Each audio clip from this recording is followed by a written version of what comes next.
In this video, I'm going to share with you 10 advices that will help you succeed in your relocation back into the continent. So if you're looking or thinking of going back or about to go back, you want to watch this. And those advices are based on my experience because I had left Toronto, Canada, find a job in Africa, moved to Africa, Cameroon, worked there for just under a year, and then moved back to Toronto. And it's also based on the collection of discussion that I've had with folks like me who were overseas or abroad and moved back to different countries all over the continent and had different type of roles. What's up, my name is Aris and welcome to Diaspora Achievers. In this channel, I take the African diaspora on a journey to building businesses that contribute to the development of the continent, changes the African narrative, and helps you become truly free. So if you're new here and want to be part of this journey, here's your first 2 steps.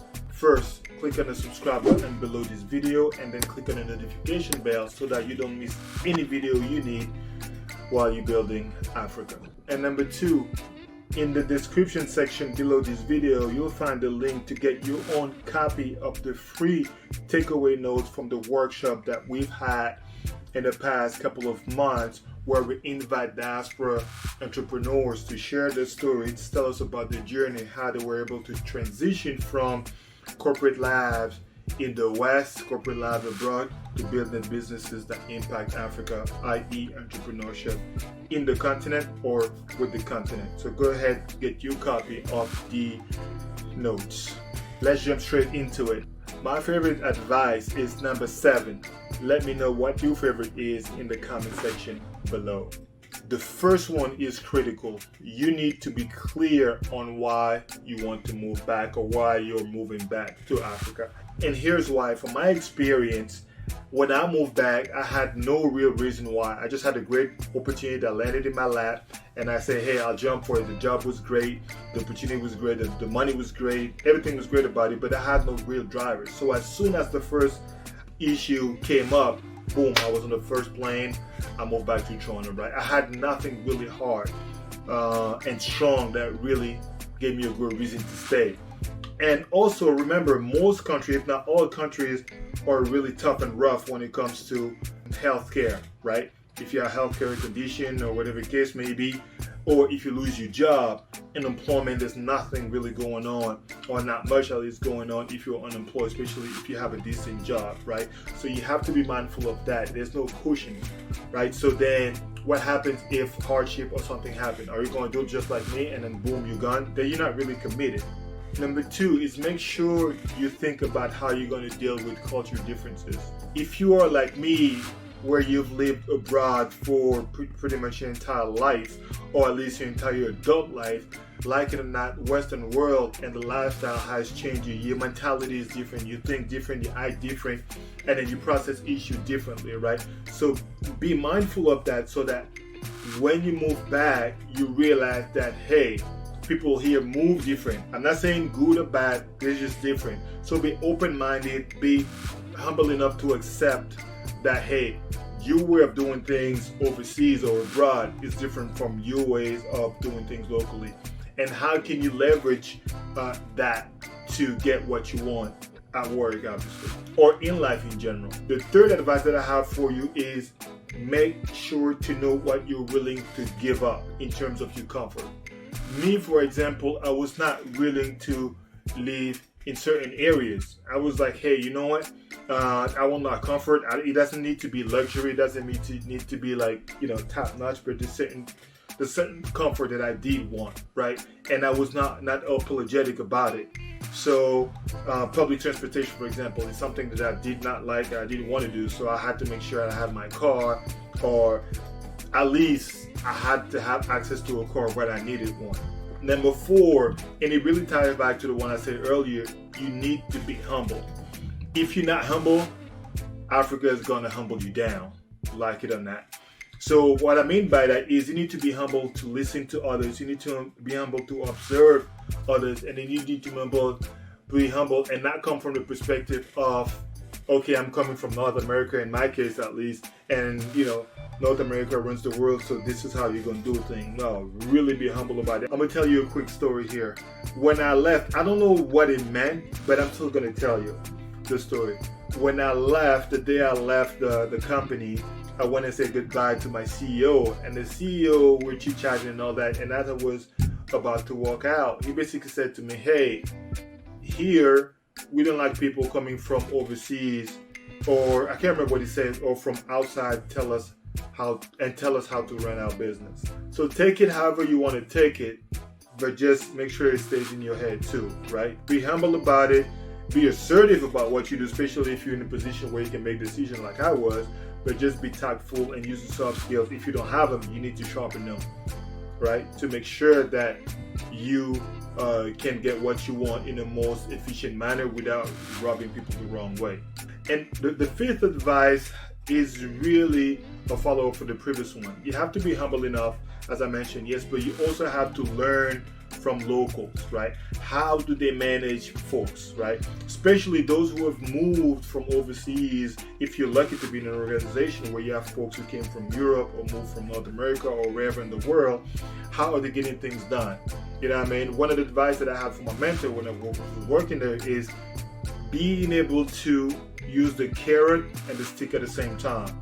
You know what I mean? So play with that. And I have to admit, I was not really good at that, right? I was more laid back kind of guy. Yeah, I tell you what to do. I trust that you're going to do what you have to do, but you have to be a little more present. You have to be a little more on top of it. And to be honest with you, I don't know that it's necessarily an African thing, because even here, I've had situations where my managers or my boss, whatever the case may be, told me, hey, when you're going to start, I'm going to micromanage you until I'm comfortable with you to let you do your thing. You know what I'm saying? So that's just to tell you that, hey, it's not just an African thing, but let's be mindful of that.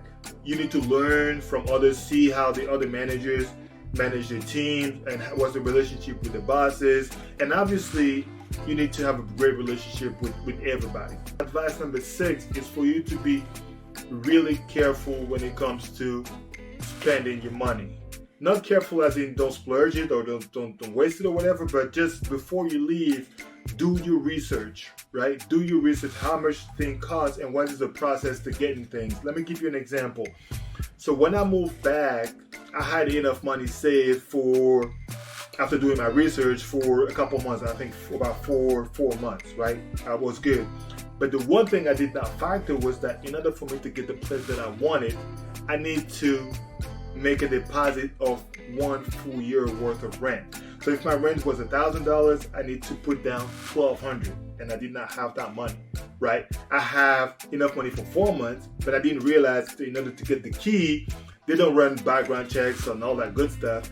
Their background check is, hey, give me a year worth of rent. So that's something that kind of caught me off guard, right?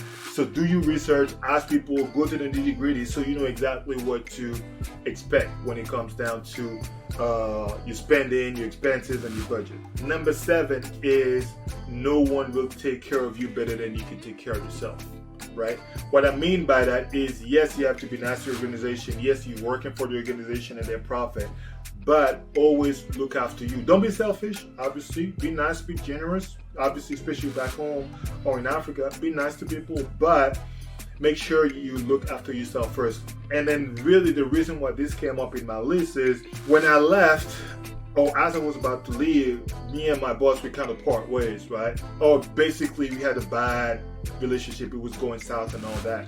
So basically I realized that just like anywhere, I guess, like every time you're trying to build a relationship, everybody's happy. When it comes down to part ways, nobody's happy. And really look at it from that perspective. I had a comfortable life in Toronto. Everything was good for me. I left everything to move back. And when it came time to part ways, the boss literally did not think about, hey, this guy a couple months ago moved back to Cameroon and left everything. What is he going to do now? Is he going to have a job? Is he going to look for a job? Like, is he going to be able to move back or whatever? Imagine I didn't have the opportunity to move back to Toronto. What would I be doing?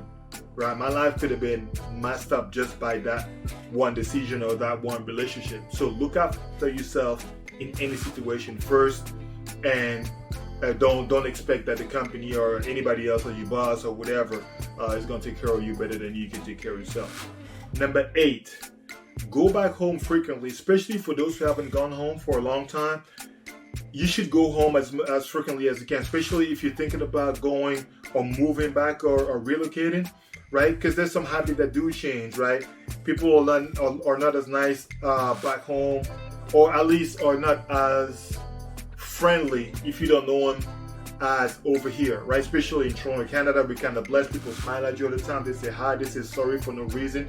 You really have to be traveling, going back frequently to, as much as possible at least, to really get accustomed to what it is like to be back home, what it is like to, just the little things, right? You know what I'm saying? Do people do line up? Do they not do line up?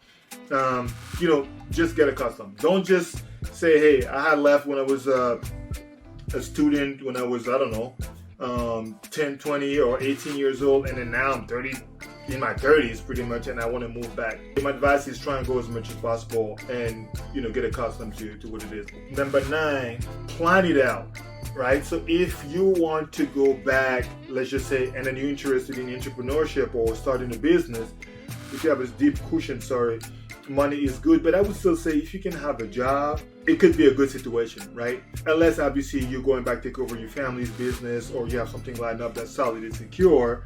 And then again, there's a difference between something being lined up when you're overseas. When you land, the situation might be different, but let's just say that you have something solid. It's always good to have a job. It's good not just for your money, but also for relationships, right? Now, you have to be careful, because in my situation, I had a job, a great one, but I didn't have any time to do anything else, right? I was working from pretty much 9 a.m. to 8 p.m. or 7 p.m. So when I was going home, I was super tired. I only had my weekend, and my weekend I wanted to spend it with family. So plan it out a little bit. Be careful about how you're going to go about what your plans are, whatever they are, but plan it out. Don't just go and say, hey, you know what, I'll figure it out down there, or it's basically going to be easy. Just plan it out. Again, take care of yourself. Nobody can take care of yourself better than yourself. And last but not least, don't be naive. Be nice, always. Don't be naive. What I mean by that is, you have to be nice. It's part of building relationship. It's part of having a good relationship with your team, with your friends, with anybody around you. It's always good to say, hey, how you doing, brother? Boom, boom, boom. If you can go the extra mile, whatever that means to you, just go ahead and do it. Be happy with it. But don't be naive, right? Don't let people think that they can get away or they can get stuff from you because you're super nice, right? That's super crucial, super important. So this is it. These are almost my 10 advices for you if you're thinking of relocating back home or going back home. Let me know if you have any questions. Put them in the chat box below. And more importantly, be careful and be safe.